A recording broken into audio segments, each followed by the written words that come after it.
أما بعد فأعوذ بالله من الشيطان الرجيم بسم الله الرحمن الرحيم وقال الله تعالى في كلامه المجيد الفرقانه الحميد إن الذين آمنوا وعملوا الصالحات كانت لهم جنات الفردوس نزلا صدق الله المولانا العظيم وقال النبي صلى الله عليه وسلم لو تعلموا ما علموا لذهبتم قليلا وما بقيتم كثيرا أو كما قال عليه الصلاة والسلام। সমস্ত প্রশংসা সেই মহান আল্লাহ তাআলার দরবারে শুকরিয়া স্বরূপ জ্ঞাপন করেছি আলহামদুলিল্লাহ। দরুদ ও সালাম সেই বিশ্ব নবী সাল্লাল্লাহু আলাইহি ওয়াসাল্লামের দরবারে অসংখ্যবার দরুদ ও সালাম সাল্লাল্লাহু আলাইহি ওয়াসাল্লাম। তো ভাই, আজকের মূল আলোচনা কিছু প্রশ্ন উত্তর, যেটা আমরা অনেক সময় অনেক মশলা অনেক ফতোয়া আমরা জানি না। তো কিছু মশলা সমাজের কিছু কিছু মানুষ তারা প্রশ্ন করেছেন, সেই মশলার উপরে ভিত্তি করে কিছু কথা আমি আলোচনা করেছি। প্রথম নম্বরে প্রশ্ন করেছেন, নামাজ পড়ার সময় মসজিদে উচ্চস্বরে কোরআন পড়া জায়েজ কিনা। তাহলে প্রথম প্রশ্ন হচ্ছে যে নামাজ যখন মসজিদে কোনো মুসল্লিরা আদায় করেন, সেই সময় যদি কোনো ব্যক্তি কোরআন শরীফ পড়ে সেটা জায়েজ কিনা, পড়া যায় কিনা। এর উত্তর হচ্ছে কোরআন পাঠ জিকিরের মধ্যে গণ্য।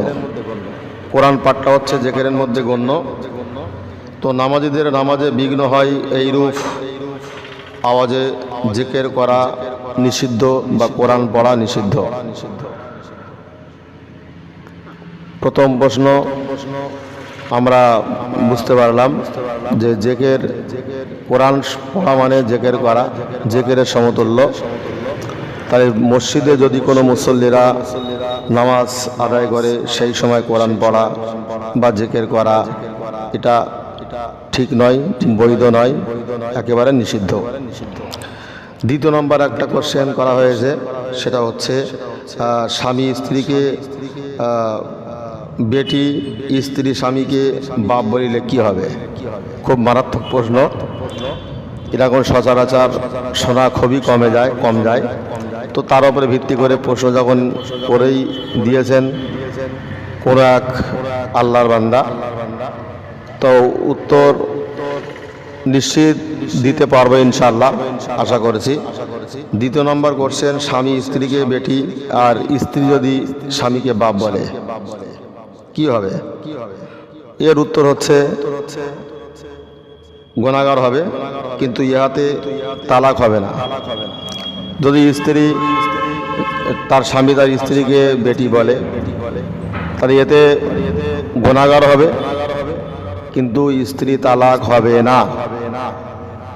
ঠিক আছে, তাহলে প্রথম নম্বর প্রশ্নের উত্তর পেলাম, দ্বিতীয় নম্বর প্রশ্নের উত্তরও পেলাম। তৃতীয় নম্বর একটা প্রশ্ন, এই প্রশ্নটি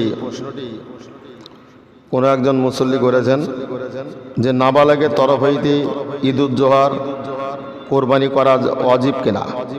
যে নাবালিকা, সেই নাবালিকার পক্ষ থেকে কোরবানি করা ওয়াজিব কিনা এরা জানতে চেয়েছেন। আলহামদুলিল্লাহ, খুব সুন্দর প্রশ্ন। দ্বিতীয় এর উত্তর হচ্ছে এটা জায়েজ নয়, কারণ নাবালিকার ওপরে কোরবানি জায়েজ নয়। উত্তর মোটামুটি তার উত্তর আমরা পেলাম আলহামদুলিল্লাহ। যদি যারা বসেছেন, যদি সন্দেহ থেকে থাকে, দ্বিতীয়বার আপনি আবার প্রশ্ন করতে পারেন। তারপরে প্রশ্ন হচ্ছে 7টি পরিবারের 7 জনের নামে একটি গরু কিংবা একটি উট কোরবানি করা যায় কিনা। একটি পরিবারের 7 জনের মধ্যে একটি গরু কিংবা একটি উট কোরবানি করা যায় কিনা, এটা শরীয়ত সম্মত, জায়েজ, বৈধ, করা যাবে, এতে কোনো সন্দেহের অবকাশ নেই। ঠিক আছে, তাহলে উত্তর মিলে গেল। আমি আবারও বলছি, যদি বুঝতে না পারেন পুনরায় আবৃত্তি করতে পারবেন। তারপরে প্রশ্ন হচ্ছে, একটি পরিবারের 7 জনের অধিক বালেগ লোকের জন্য একটি গরু কিংবা একটি উট কোরবানি করা যথেষ্ট হইবে কিনা? প্রশ্ন, এই মশলাটা অনেক সময় আমাদের কোরবানির সময় অনেকে ফোন করে অনেক মুফতি সাহেবের কাছে জানা হয়, অনেক ইমামের কাছে জানা হয়, অনেক আলেম হাফেজের কাছে সাধারণ মানুষরা ফোন করে এর উত্তর জানতে চান। এর উত্তর হচ্ছে 7 জনের যথেষ্ট হইবে, 7 জনের অধিক লোকের জন্য যথেষ্ট হবে না। একটা গরুতে একটা উটে 7 জন পর্যন্ত কোরবানি করতে পারবেন, এর ঊর্ধ্বে নয়।